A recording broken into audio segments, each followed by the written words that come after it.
नमस्कार।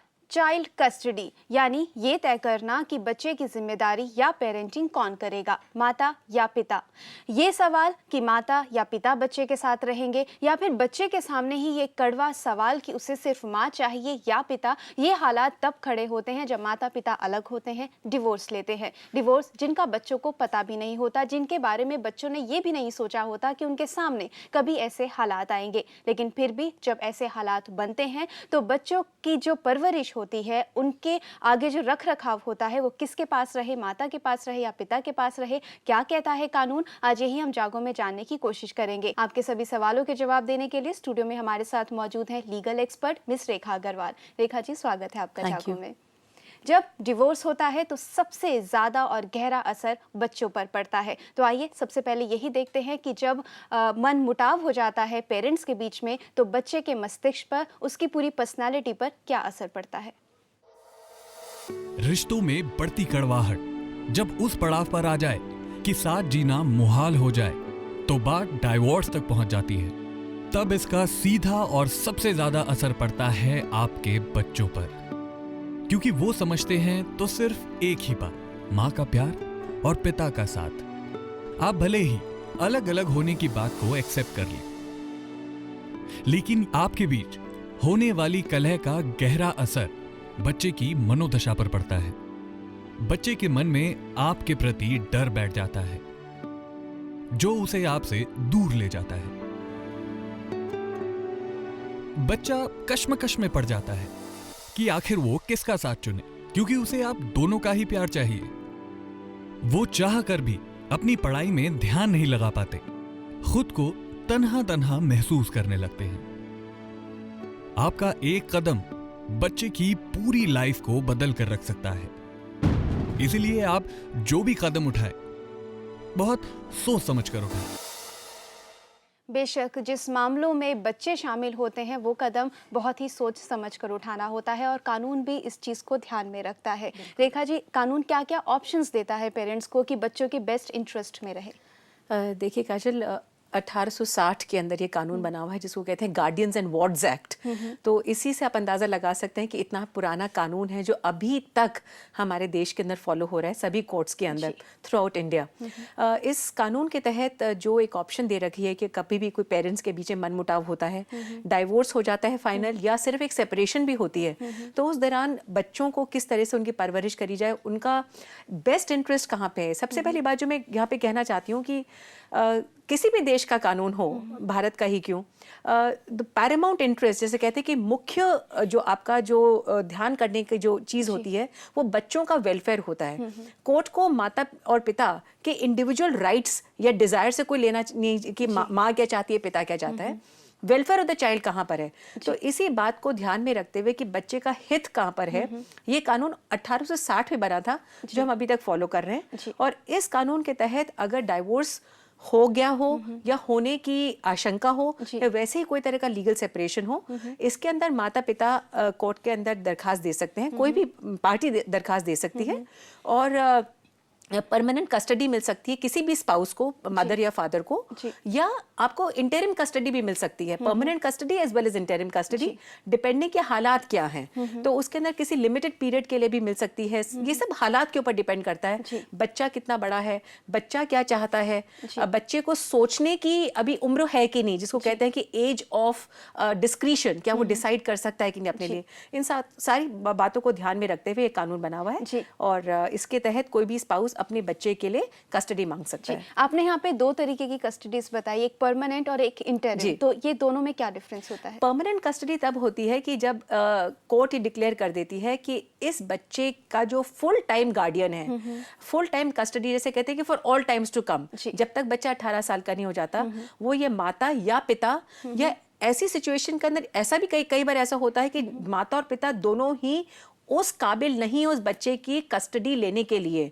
फर्ज करिए कि कोई एक पार्टी का देहांत हो गया है या कोई एक पार्टी जो है वो कोई मानसिक या शारीरिक रोग से ग्रस्त हैं या उनके ऊपर इस तरह के केसेस चल रहे हैं, कोई जेल के अंदर है, बच्चे की परवरिश नहीं हो सकती, या दोनों ही मौजूद नहीं है तो दोनों का देहांत हो गया है, तो कोई भी जो नेक्स्ट फ्रेंड एंड गार्डियन है उसको परमानेंट कस्टडी, जैसे कोई नाना नानी है, दादा दादी हैं, या अगर ऐसा कोई क्लोज रिश्तेदार वो भी नहीं है, तो सरकार भी किसी न किसी थर्ड पर्सन को, किसी सोशल वर्कर को जो बच्चे का हित ध्यान में रखेंगे, वो सब देखते हुए, उस पर्टिकुलर सिचुएशन के सर्कमस्टांसेस को देखते हुए 18 साल तक की कस्टडी उस पर्टिकुलर इंसान को दे सकती है जिसको कोर्ट मुकर्रर करती है गार्डियन ऑफ द चाइल्ड।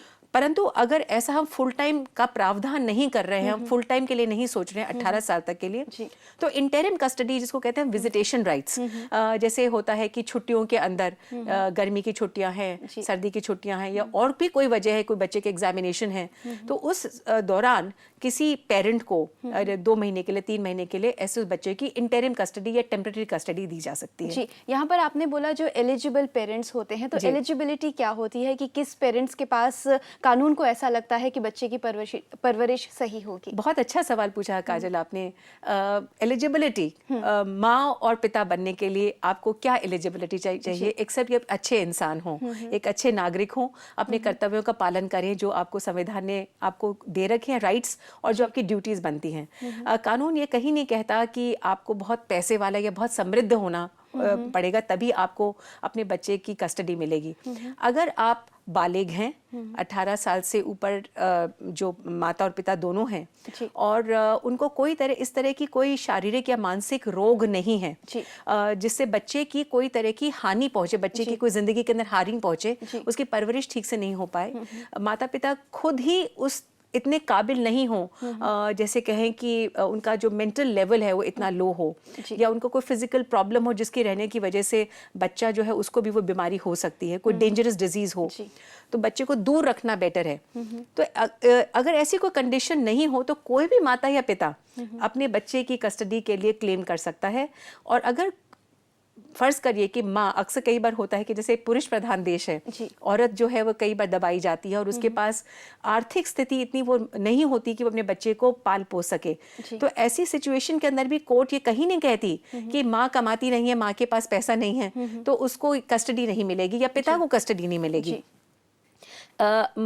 जो स्पाउस जो है, जो पेरेंट जो है, जिसके पास आर्थिक स्थिति ज्यादा अच्छी है, उसकी ड्यूटी बन जाती है अपने बच्चे की परवरिश के लिए दूसरे माता या पिता को मेंटेनेंस प्रोवाइड करे, जिससे तो बच्चा। यहाँ पे तो आपने बेसिक बात कही रेखा जी कि चाइल्ड कस्टडी किसको मिलनी चाहिए, माता या पिता को, और वो इंसान जो ये जिम्मेदारी पूरी अच्छी तरीके से संभाल सके। और क्या कहता है कानून, क्या लीगैलिटीज हैं, ये जानेंगे एक छोटे से ब्रेक के बाद।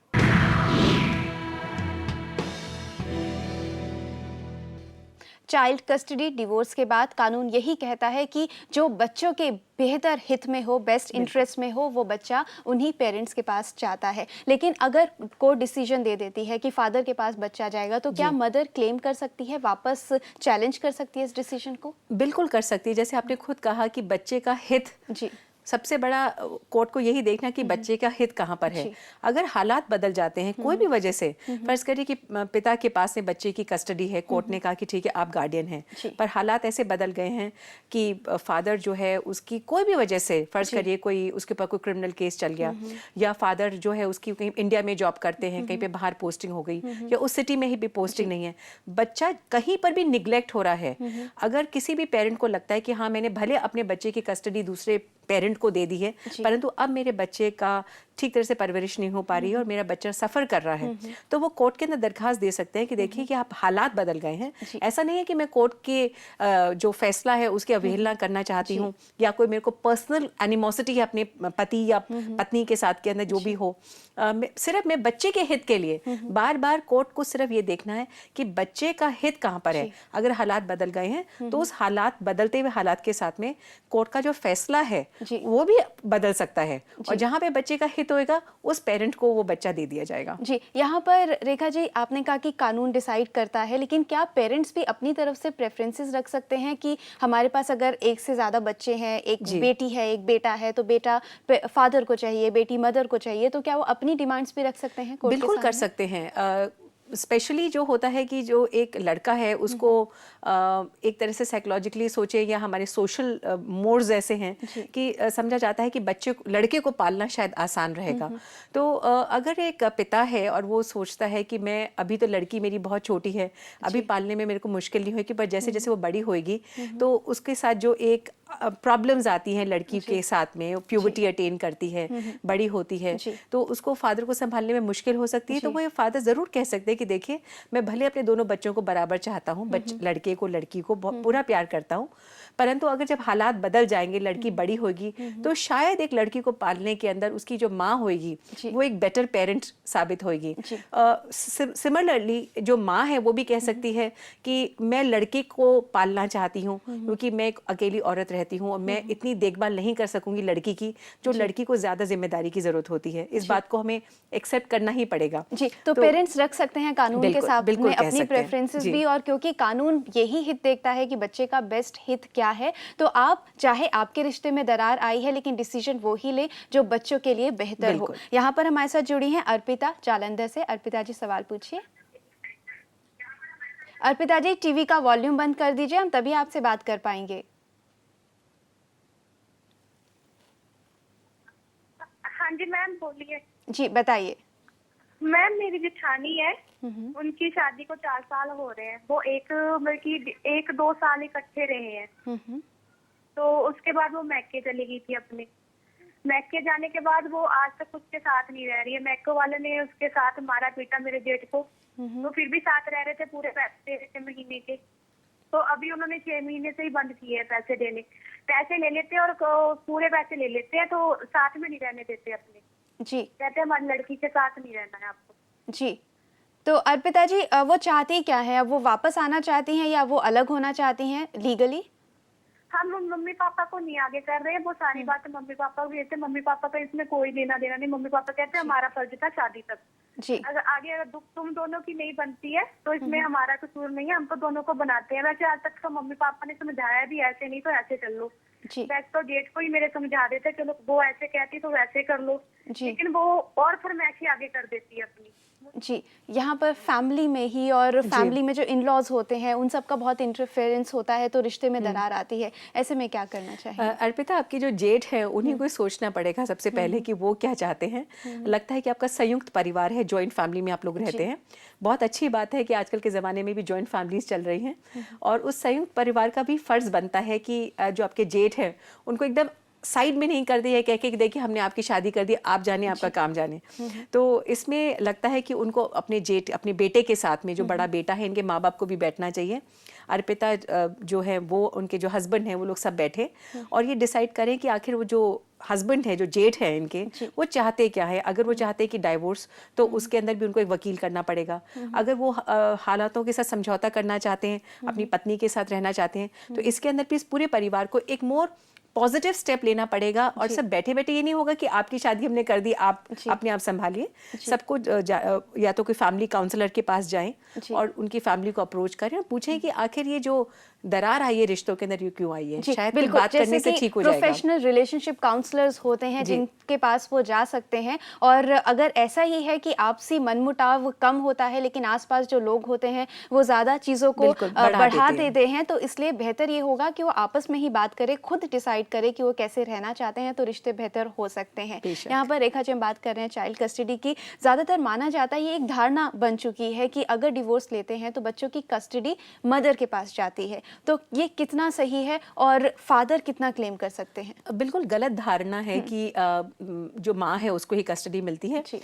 कानून के तहत, जैसे फिर मैं उसी बात को दोहराऊंगी कि बच्चे का हित है वो जो सबसे ज्यादा इंपॉर्टेंट बात है, परंतु जब तक बच्चा 5 साल का नहीं होता, क्योंकि बहुत ही छोटा होता है, इन्फेंट जिसको हम कहते हैं कानूनी भाषा के अंदर, तो 5 साल तक कोर्ट की समझ के हिसाब से 5 साल से जो छोटा बच्चा है उसका वेलफेयर ज्यादातर माँ को दिया जाता है, क्योंकि बच्चा जो है बहुत छोटा है, वो माँ के ऊपर डिपेंडेंट होता है। हो सकता है कि माँ ब्रेस्ट फीडिंग कर रही हो, और उसके बाद में भी जब तक थोड़ा सा बच्चा चलने फिरने नहीं सकता है, उसको कुछ समझ नहीं होती है, तो एक बायोलॉजिकल नीड जो होती है शायद बच्चे को अपनी माँ की तरफ ज्यादा होती है। और बिल्कुल यहाँ पर फादर भी समझते हैं कि उस वक्त बेहतरी बच्चे की माँ के साथ ही है, लेकिन अगर बच्चा ज्यादा बड़ा है तो कानून सिर्फ ये हित देखता है कि वो फादर के पास रहे या मदर के के पास रहे। और ये बेशक गलत धारणा है कि कस्टडी ज़्यादातर माँ को ही मिलती है। यहाँ पर वक्त हो चला है एक और छोटे से ब्रेक का।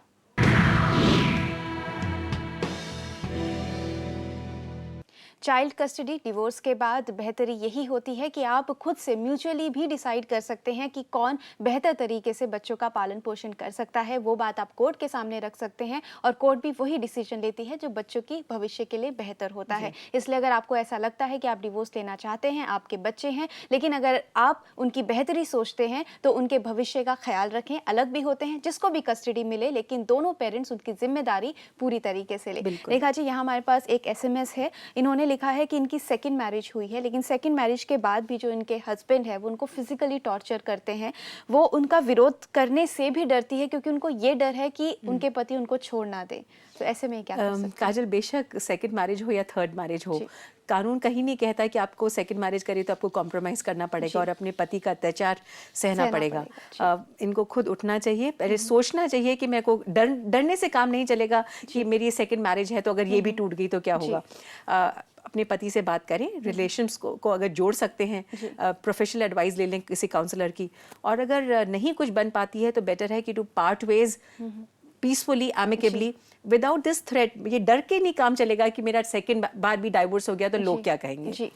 तो इनको अपने जीवन के लिए बेहतर डिसीजन देना होगा, अपनी खुशी के लिए, क्योंकि कानून तो आपके साथ है। अगर आप अलग होना चाहती हैं तो कानून आपका पूरा साथ देगा, लेकिन साथ रहना चाहती हैं तो आप अपने हस्बैंड से बात करें, उनको बताएं कि मैं पूरी कोशिश करना चाहती हूँ कि ये रिश्ता ठीक रहे। रिलेशनशिप काउंसलर से मिले, उनसे आपको जरूर बेहतर एडवाइस मिल पाएगी। कानून तो है ही इनके साथ में। जी बिल्कुल। दूसरी वंदना जी हैं, ये कहती हैं कि इनकी शादी 2009 में हुई। जब वो हनीमून पर गई, वापस आई तो उनके पीछे से जो उनके इन लॉज थे उसकी सारी ज्वेलरी वगैरह सब बेच दी इनको बिना बताए। और उसके बाद 15 दिनों के बाद उन्हें इस बात के बारे में पता चला और उनको ये भी पता चला कि शादी से पहले जो उनके हस्बैंड और फैमिली का स्टेटस इनको बताया गया था वो भी सब झूठा था।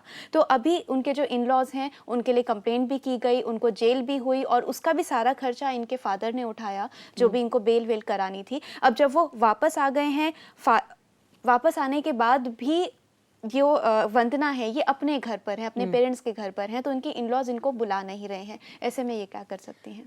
अगर वंदना अभी भी रिश्ता रखना चाहती हैं अपने पति और अपने इन लॉज के साथ में, शादी को तोड़ना नहीं चाहती, तो अगर पुरानी बातें जो हुई हैं उनको भूल जाएं और अपने पति के साथ एक डायलॉग ओपन करने की कोशिश करें। और अल्टीमेटली अगर कोर्ट ही जाना पड़ता है तो सेक्शन 9 हिंदू मैरिज एक्ट के तहत रेस्टिट्यूशन ऑफ कॉन्जुगल राइट्स का केस होता है, जिसके अंदर उनको कहना पड़ेगा कि देखिए मैं रिश्ते को तोड़ना नहीं चाहती, ये विवाह को रखना चाहती हूँ और मेरे पति मेरे को बिना वजह से मेरे को छोड़ के चले गए हैं, जिसको कानूनी भाषा में कहते हैं विदाउट एनी रीजनेबल कॉज। तो पति को समन्स भेजे जाएंगे और वो कोर्ट के अंदर बताएंगे कि देखिए मैंने किसी वजह से छोड़ा है या बिना किसी वजह से छोड़ा है। और हो सकता है कि जब कोर्ट में भी काउंसलिंग होती है, मीडिएशन होती है, कई बार वो कहते हैं कि वो फर्स्ट स्टेप कौन लेगा। लगता है कि इनके रिश्ते में बहुत ज्यादा दरार आ गई है, कोर्ट कचहरी भी हो चुकी है, पुलिस में भी मामला पहुंच चुका है, उस आइस को तोड़ना पड़ेगा, एक स्टेप उठाना पड़ेगा। वंदना को किसी भी तरीके से अपने पति के साथ डायलॉग ओपन करना चाहिए और हो सकता है उसी से जो मन की कुंठाएं हैं वो खुलेंगी। और बिल्कुल रेखा जी, जैसे कि आपने कहा बातचीत, और बातचीत से बहुत बड़ी बड़ी परेशानियां भी सॉल्व हो जाती हैं, लेकिन डिसाइड आपको और आपके हस्बैंड को करना है कि इस रिश्ते को किस तरफ लेकर जाना है। जहां आप लेके जाना चाहें रास्ते आपके सामने जरूर खुले नजर आएंगे। यहाँ पे रेखा जी, अगर चाइल्ड कस्टडी की वापस बात करें तो जैसा कि आपने कहा कि एलिजिबल पेरेंट्स होने चाहिए, लेकिन अगर दोनों एलिजिबल हैं, दोनों इतना कमाते हैं कि दोनों बच्चों की परवरिश अच्छे से कर सकते हैं, तब कोर्ट क्या कहती है? और ऐसे में बच्चा भी अगर चाहता है कि वो दोनों के पास रहना चाहता है तो बच्चे की काउंसलिंग, क्या इन सब का भी कानून ख्याल रखता है? अगर दोनों ही पेरेंट्स अच्छी तरह से कमा रहे हैं, एलिजिबल हैं और बच्चे की ठीक तरह से पालन पोषण कर सकते हैं तो जॉइंट कस्टडी भी कोर्ट दे देती है। परंतु उसके अंदर ये कोर्ट ध्यान रखती है कि बच्चा ना टेनिस बॉल की तरह दोनों तरफ शटल ना हो, कभी माँ के घर में कभी पिता के घर के अंदर। एक अरेंजमेंट बन जाता है कि देखिए इतने महीनों तक या इतने साल तक माँ के पास रहेगा या पिता के पास रहेगा। रेखा जी, ये भी एक ऑप्शन है जॉइंट कस्टडी, जैसे कि आपने कहा कि दोनों एलिजिबल है तो जॉइंट कस्टडी भी कानून देखती है, क्योंकि जैसा कि हमने पूरे शो में कहा कि बेस्ट इंटरेस्ट जो बच्चे का होता है उसी के हिसाब से कानून डिसीजन लेता है। यहीं पे काजल एक बात कहूंगी, अगर बच्चा समझदार उम्र का हो गया है, जिसको हम कहते हैं कहते हैं एज ऑफ डिसीजन मेकिंग। जी। जैसे कोर्ट जो है, जो जज हैं, जी। वो बच्चे से बात करते हैं और उनको लगता है कि बच्चा पूरा समझदार है, जी। भावों में नहीं बह रहा जी। है, तो उसके बच्चे की जो चाह है, जी, अगर वो भी सही है कानून तो वो देखती भी है और कोर्ट उसके ध्यान हिसाब रखता से है। भी जी। डिसीजन लिया जाता है। तो रेखा जी बहुत बहुत धन्यवाद चाको में आने के लिए।